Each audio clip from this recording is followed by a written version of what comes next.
In manufacturing, one very important thing is, see, you need raw material, you need manpower, you need also the capital, right? You need money to run the Correct. run the Absolutely. industry. Absolutely.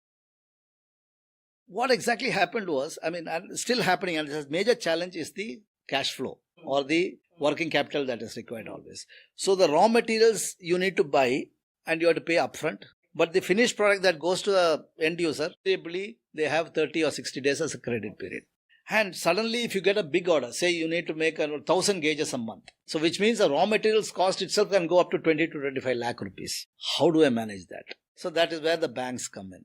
But then the banks, when I notice that as like India is having a very favorable disposition towards MSMEs, still there are challenges. Yes, there are. So, here I'm a startup. When I go to a bank, the bank needs at least a 3-year, financials, all those things. So you are stuck, and that is where the challenges begin. And then we start looking out for private financing, and then the interest rates go up.